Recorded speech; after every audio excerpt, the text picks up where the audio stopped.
ঘড়ির কাঁটায় মানে 11:15 আর আমি এখন দাঁড়িয়ে আছি শিল্পী প্রদীপ রুদ্রপালের স্টুডিওর সামনে। এক এক করে কিন্তু এখান থেকে মূর্তি নিয়ে যাওয়া হচ্ছে। তো আমি ক্যাফে থেকে বেরিয়েছি 11:10-এর সময়, যাচ্ছিলাম কুমোরটুলিতে। তো ভাবলাম একবার ঢু মেরে যাই এই শিল্পালয়ে।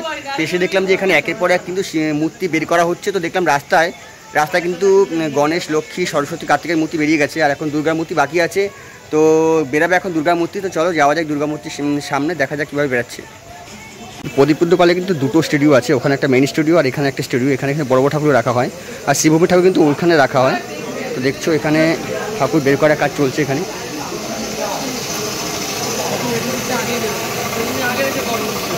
এই যে স্টুডিও দেখতে পাচ্ছ, এর মধ্যে কিন্তু বড় বড় যে মূর্তিগুলো, কলকাতায় বড় বড় মূর্তিগুলো সব কিন্তু এখানেই রাখা হয়। এর মধ্যে কিন্তু লক্ষ্মী, সরস্বতী, গণেশ, কার্তিককে বের করে ফেলা হয়েছে, তার রাস্তায় রাখা আছে। তোমাদের দেখাচ্ছি আমি।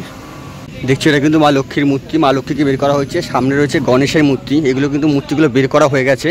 তো এরপরে বাকি আছে দুর্গা মূর্তি। তো তার জন্য কিন্তু সামনে গাড়িগুলো রাখা আছে, গাড়িতে তোলা হবে।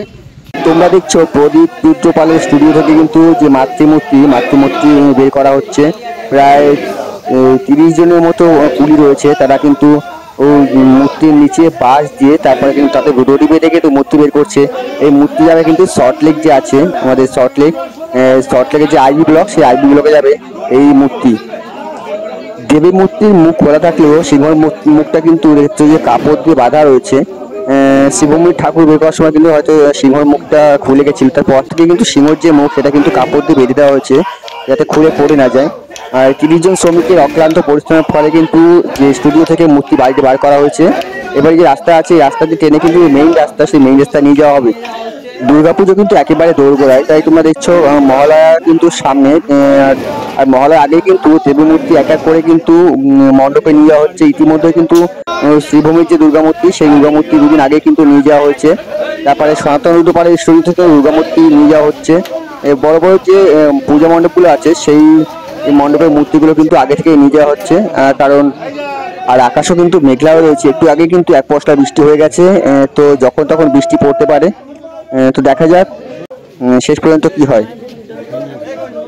স্টুডিও থেকে একদিকে যেমন প্রতিমা নিয়ে যাওয়া হচ্ছে মণ্ডপের উদ্দেশ্যে, অন্যদিকে কিন্তু এখনো খড়ের উপর মাটির কাজ চলছে, মানে সেই অর্ডারগুলো পরে এসছে। কলকাতায় যে অবহার যে ঘটনা ঘটেছে, তারপরে কিন্তু অনেকেই পূজা অনেক দুর্গামূর্তি অর্ডার কম পেয়েছিল, তো সেই অর্ডারগুলো এখন পাচ্ছে। তো এখন কিন্তু দুর্গামূর্তির তৈরির কাজ এখনো কিন্তু চলছে, এখনো চলছে খড়ের কাজ।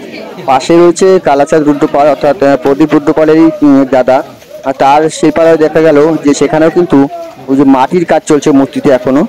হাতে গোনা মাত্র কয়েকদিন রয়েছে, তারপরে মহালয়া। তার আগে কিন্তু যে পূজা মণ্ডপে, বড় বড় পূজা মণ্ডপ, সেখানে কিন্তু মূর্তি নিয়ে যাওয়া হয়। তোমরা দেখছো যে 35 জন শ্রমিকের অক্লান্ত পরিশ্রমে কিন্তু মূর্তি টেনে কিন্তু বাইরে বের করে নিয়ে যাওয়া হচ্ছে।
প্রথমে বের করতে করতে কিন্তু ইতিমধ্যে বৃষ্টি শুরু হয়ে গেছে, আর সেই বৃষ্টির হাত থেকে মূর্তিকে বাঁচানোর জন্য কিন্তু এখনই যে পলিথিন আছে, পলিথিনে মূর্তিকে মোড়া হচ্ছে।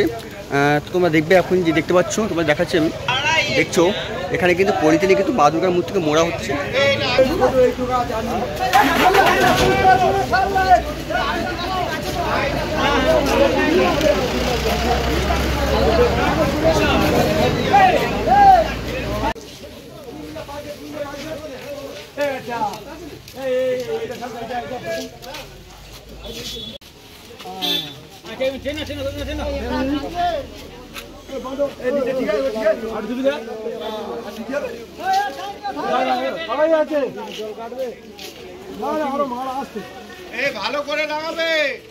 কিন্তু প্রস্তুত মোটামুটি রেডি হয়ে গেছে, কিন্তু একটাই প্রতিবন্ধকতা, সেটা হচ্ছে বৃষ্টি।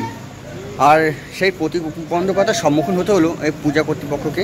মূর্তি স্টুডিও থেকে বের করার সঙ্গে সঙ্গে কিন্তু বিশাল বৃষ্টি শুরু হয়েছে, আর সেই বৃষ্টি থেকে বাঁচার জন্য কিন্তু মূর্তিকে দেখতে পাচ্ছি যে পলিথিনে মোড়া হচ্ছে।